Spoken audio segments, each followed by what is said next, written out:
नमस्कार, मैं हूं शम्स ताहिर खान। मोहब्बत की मुर्दा मिस्ट्री। यकीन मानिए, हाल के वक्त में आपने ऐसी साजिश भरी कहानी नहीं सुनी होगी। कहानी एक जिंदा मुर्दा की है। इस कहानी में सबसे पहले वो अपनी बीवी के लिए मर जाता है, लेकिन फिर अचानक गर्लफ्रेंड के लिए जिंदा हो उठता है। पर बात यहां तक ही होती तो गनीमत थी।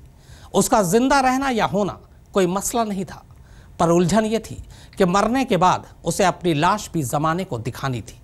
और बस यहीं वो कानून का दुश्मन बन गया, क्योंकि खुद को मुर्दे का सर्टिफिकेट देने के लिए उसे एक कत्ल करना पड़ा।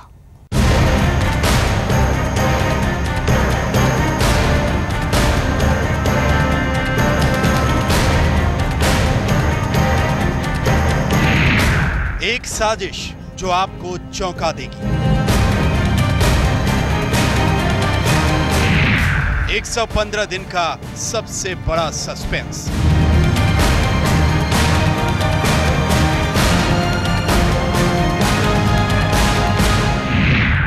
इस साजिश में मोहब्बत है और मर्डर भी।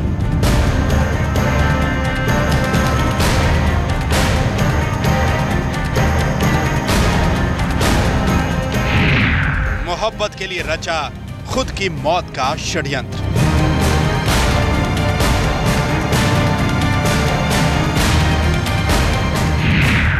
नोएडा की सबसे सनसनीखेज स्टोरी। यही हैं वो तीन चेहरे जिनके बीच रची गई नोएडा की सबसे बड़ी साजिश। जी हां, मोहब्बत के इस मास्टर प्लान में पुलिस भी चक्कर खा गई। ग्रेटर नोएडा से बेंगलोर तक जा पहुंची लव स्टोरी की साजिश।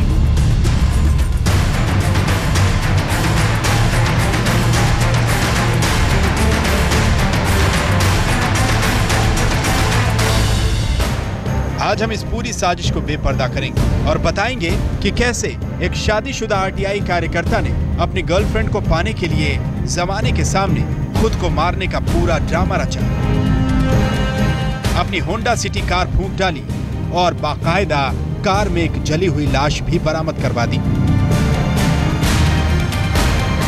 पति की गहरी चाल से अनजान पत्नी मांग से सिंदूर उजाड़कर विधवा बनी रही और उसका पति पहचान बदलकर गर्लफ्रेंड के साथ गुलछर्रे उड़ाता रहा। हम इस कहानी की एक एक परत खोलेंगे। पहले इस कहानी के किरदारों को बता देते हैं।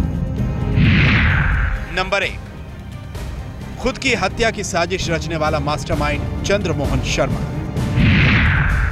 नंबर 2, चंद्रमोहन शर्मा की गर्लफ्रेंड। नंबर 3, विदेश यानी चंद्रमोहन शर्मा का साला।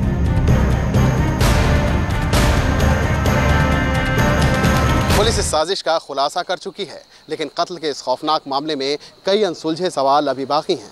हम इस कहानी की हर तह तक जाएंगे। यकीनन आप ये सोच रहे होंगे कि आखिर एक साले ने कत्ल के इस मामले में अपने बहनोई का साथ क्यों दिया। इसका भी मुकम्मल खुलासा होगा। 2 मई को नोएडा एक्सप्रेस पर एक जली हुई कार मिलती है और इस कार में एक लाश। पुलिस कार के मॉडल नंबर से कार के मालिक चंद्रमोहन के घर तक पहुंच जाती है, जो होंडा कंपनी में काम करता है और आरटीआई कार्यकर्ता भी था। इस मामले में चंद्रमोहन के घर वाले 5 लोगों के खिलाफ नामजद रिपोर्ट दर्ज करवाते हैं। पुलिस परिवार की शिकायत पर कत्ल का मामला दर्ज कर लेती है और जांच शुरू होती है। पूरे क्राइम सीन का नाट्य रूपांतरण किया जाता है। होंडा कंपनी की सीसीटीवी फुटेज खंगाली जाती है। पुलिस अपनी तफ्तीश कर रही थी कि इसी दौरान 7 जून को कासना थाने में एक लड़की की पहले गुमशुदगी फिर अपहरण का मामला दर्ज होता है। पुलिस इस कनेक्शन को समझ भी नहीं पाती है। वो लड़की की तलाश शुरू कर देती है। पड़ताल आगे बढ़ती है और कहानी बेंगलोर पहुंच जाती है। लेकिन बेंगलोर में सामने आता है एक बेहद ही चौंकाने वाला सच। आखिर ऐसा क्या हुआ बेंगलोर में? पुलिस ने बेंगलोर में क्या देखा और बेंगलोर से जली हुई कार का सुराग कैसे मिला? कहानी अभी बाकी है। भूपेंद्र चौधरी और पुनीत शर्मा के साथ तंसीम हैदर, नोएडा आज तक। वो मोहब्बत के लिए मुर्दा बना और लव स्टोरी के लिए कातिल। जी हां, आरटीआई कार्यकर्ता चंद्रमोहन शर्मा ने अपनी मौत का प्लान बेहद ही शातिराना अंदाज में रचा। सबसे पहले जिंदा मुर्दा के तौर पर एक गरीब मानसिक रोगी को चुना, बेल्ट से उसका गला घोंटा, फिर सीट बेल्ट बांधकर उसे अपनी कार में बिठाया, और कार को आग के हवाले कर दिया।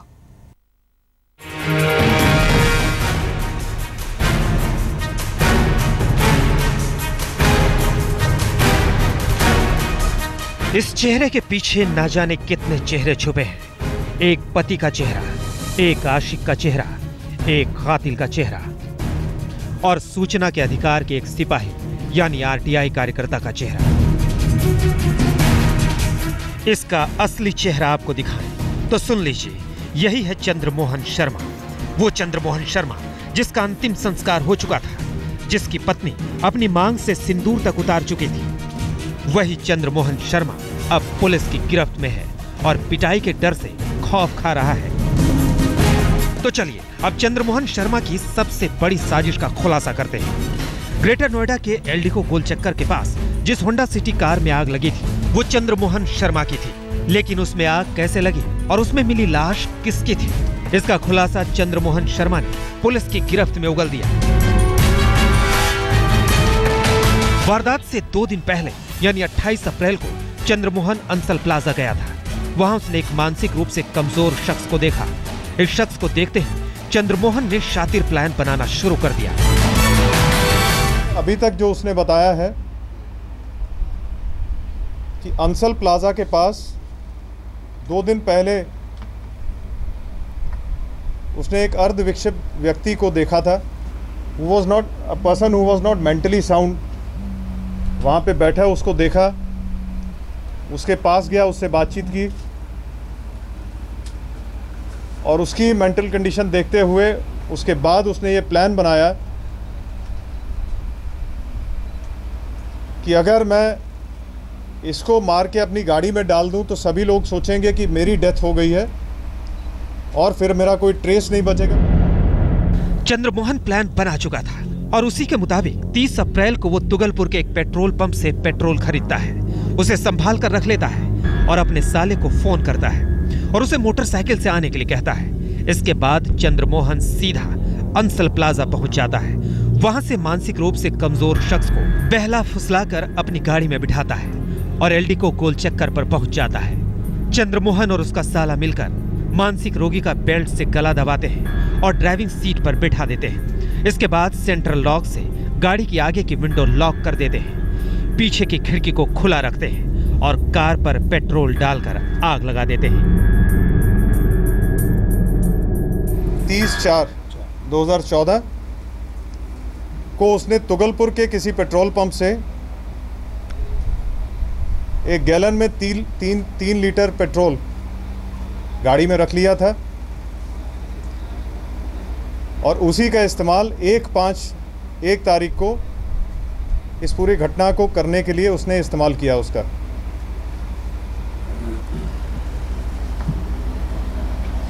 इसमें अभी तक की उसकी इंटेरोगेशन में उसका कहना है कि उसका जो ब्रदर इन लॉ है जिसका नाम विदेश है वो इस घटना में उसके साथ शामिल था। ग्रेटर नोएडा के आरटीआई एक्टिविस्ट चंद्रमोहन शर्मा को गिरफ्तार करके नोएडा पुलिस ने एक बहुत बड़ी कामयाबी हासिल की है, लेकिन पुलिस के लिए असली चुनौती इस पूरे मामले में चंद्रमोहन शर्मा के साथ साथ उसके साले को दोषी साबित करना है, क्योंकि प्रेस कॉन्फ्रेंस में पुलिस ने साफ कर दिया है कि चंद्रमोहन शर्मा की साजिश में उसके साले ने सबसे ज्यादा उसको सहयोग दिया है। इस साजिश को अंजाम देने के बाद चंद्रमोहन मोटरसाइकिल से फरार हो जाता है और दिल्ली पहुंचकर बेंगलुरु की ट्रेन पकड़ लेता है। फिर शुरू होती है लव स्टोरी। बेंगलुरु से चंद्रमोहन अपनी गर्लफ्रेंड को फोन करके बताता है कि वो जिंदा है और फिर 7 जून को दिल्ली आकर अपनी गर्लफ्रेंड को बेंगलुरु ले जाता है। मोटरसाइकिल से ये परी चौक पे ड्रॉप हो गया। परी चौक पे ड्रॉप होने के बाद दिल्ली से इसने बेंगलोर की ट्रेन ली और बेंगलोर जाने के बाद कुछ दिन बाद इसने उस लड़की को कॉल की, अपने ज़िंदा होने का प्रमाण दिया और फिर जिस दिन का इंसिडेंट दूसरा रिकॉर्ड किया गया 7/6 को ये पुनः दिल्ली आया। अभी तक चंद्रमोहन अपने प्लान में पूरी तरह कामयाब हो चुका था। गर्लफ्रेंड उसके पास थी और जमाने की नजरों में वो मर चुका था। नोएडा पुलिस ने कत्ल के एक बेहद सनसनीखेज मामले को सुलझा लिया। आप देख सकते हैं इस वक्त चंद्रमोहन नाम का ये वही आरोपी है जिसकी कि 2 मई को कार में जली हुई हालत में लाश मिली थी, ऐसा बताया जा रहा है। लेकिन अब ये शख्स बहुत सनसनीखेज तरीके से एक बार नोएडा पुलिस के हत्थे चढ़ चुका है। इस वक्त वो नोएडा पुलिस की हिरासत में है। बेहद ही फिल्मी अंदाज में इसने एक अपने कत्ल की साजिश रची। अब आप सोच रहे होंगे कि पुलिस बेंगलोर तक कैसे पहुंची और चंद्रमोहन शर्मा कैसे पकड़ा गया, और चंद्रमोहन शर्मा ने अपने साले को विदेश का ऐसा कौन सा लालच दिया कि वो भी चंद्रमोहन के साथ मिल गया। कहानी अभी बाकी है। विशाल प्रताप सिंह के साथ पुनीत शर्मा, नोएडा, आज तक। क्या क्या नहीं किया, पहचान बदली, नाम बदला, डिग्री बदली और तो और नौकरी भी बदली, लेकिन पैसों की किल्लत ने जल्दी मोहब्बत का भूत उसके सर से उतार दिया और इसी के साथ वह ऐसी गलती करता चला गया कि खुद ही अपने मुर्दा होने का सच खोल बैठा। चंद्रमोहन शर्मा जमाने की नजरों में मरकर अपनी मोहब्बत पा चुका था। वो मोहब्बत जिसके लिए वो कानून का मुजरिम बन चुका था। एक मानसिक रोगी यानी लाचार शख्स की हत्या कर चुका था। लेकिन बेंगलोर में चंद्रमोहन की पहचान अलग थी, नाम अलग था। बेंगलोर में चंद्रमोहन शर्मा ने नाम बदलकर नई नौकरी भी पकड़ ली। हम आपको बता दें, गर्लफ्रेंड के लिए न सिर्फ उसने हत्या की बल्कि अपने डॉक्यूमेंट्स में भी नाम बदलवा लिया। जी हां, मार्कशीट में भी चंद्रमोहन का दूसरा नाम हो चुका था। उसने एक्सपीरियंस दिखाकर बेंगलोर में होंडा कंपनी में जॉब शुरू कर दी, लेकिन यहां उसकी तनख्वाह कम थी और खर्चे ज्यादा। जब तक जेब में पैसे थे मोहब्बत अच्छी चल रही थी, लेकिन जब तनख्वाह के पैसे कम पड़ने लगे तो उसने एक और फैसला कर लिया। बस यही उसकी सबसे बड़ी भूल और चूक थी। इसका कहना है कि इससे इसका खर्चा वगैरह सब कुछ नहीं चल रहा था और एक बार दोबारा इसको ये लगने लगा था कि ये अपनी लाइफ के साथ कैरी ऑन नहीं कर पा रहा है। सवाल ये भी है कि चंद्रमोहन ने अपने साले को साजिश में क्यों शामिल किया। तो पुलिस को शक है कि 3 लाख का कार का बीमा और नौकरी का लालच देकर चंद्रमोहन ने इसे अपने साथ शामिल किया। LIC की पॉलिसी अभी तक पता चला कि 3 लाख का कोई इंश्योरेंस इसने करवाया था। We'll have to check the records कि वो विड्रॉ हुआ कि नहीं विड्रॉ हुआ। इसने ये कहा कि इस बेसिस पे वो इसके साथ इन्वॉल्व हो गया कि इसके जाने के बाद, इसकी डेथ के बाद इसकी वाइफ को नौकरी मिल जाएगी और जितना इंश्योरेंस का पैसा है वो क्लेम कर सकते हैं वो उनको मिल जाएगा और मैं अपनी अलग से लाइफ लीड करूंगा। चंद्रमोहन मोहब्बत तो हासिल कर चुका था, लेकिन कम तनख्वाह और तंग हाली ने उसे एक फैसला करने पर मजबूर कर दिया। उधर पुलिस चंद्रमोहन की गुमशुदा गर्लफ्रेंड की तलाश कर रही थी। ऐसे में पुलिस के पास एक फोन आता है और वो गुमशुदा लड़की की पहचान बताकर उसका पता भी बताता है। पुलिस पहले तो विश्वास नहीं करती, लेकिन दोबारा फोन आने पर वो फोन करने वाले शख्स की तलाश में जुट जाती है।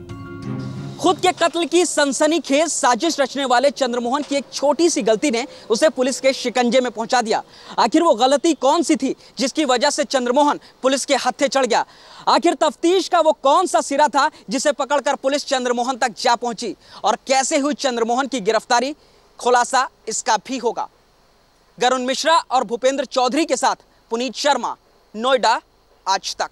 चंद्रमोहन गर्लफ्रेंड के शाही खर्चों से तंग आकर उसका पता पुलिस को बताने चला था। यह भी उसकी एक साजिश थी, क्योंकि पुलिस की नज़रों में उसकी गर्लफ्रेंड का अपहरण हो चुका था और वो उसे उसके माँ बाप तक पहुंचाना चाहता था, लेकिन खुद कानून के हाथ चंद्रमोहन के कॉलर तक जा पहुंचे। चंद्रमोहन शर्मा कहता है कि अपनी मौत की साजिश रचने में उसके साले ने उसका साथ दिया, जबकि उसकी पत्नी सविता कहती है कि ऐसा हो ही नहीं सकता।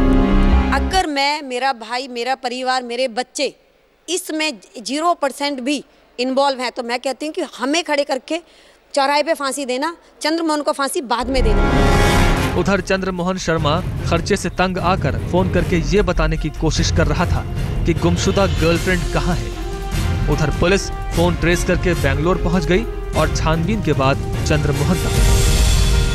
बेंगलोर में हॉस कोटे एक जगह है, वहाँ के कॉइन PCO का नंबर मिला। इन्हीं जगह के आसपास हमारी पुलिस टीम्स ने जाके छानबीन की, लोगों से फोटोग्राफ्स ले जाके वहाँ पे दिखाई गई तो कुछ लोगों ने ये पहचान की कि हाँ, एक लड़का जो होंडा कंपनी की ड्रेस, जो कंपनी के अंदर जो ड्रेस पहनी जाती है ड्यूरिंग वर्किंग आवर्स, उस ड्रेस का जो आदमी था वो इस कॉल को करके गया। चंद्रमोहन शर्मा की गर्लफ्रेंड यानी वो लड़की जिसकी कासना थाने में अपहरण की रिपोर्ट लिखाई गई थी, पुलिस उससे भी पूछताछ कर रही है। आखिर इस पूरी साजिश का सच क्या है, ये जल्द सामने आना चाहिए। चंद्रमोहन की पत्नी सविता इस षड्यंत्र को और भी बड़ा बता रही है। पुनीत शर्मा, नोएडा, आज तक। तो हमारी इस खास पेशकश में फिलहाल इतना ही, मगर आज तक पर खबरों का सिलसिला लगातार जारी है।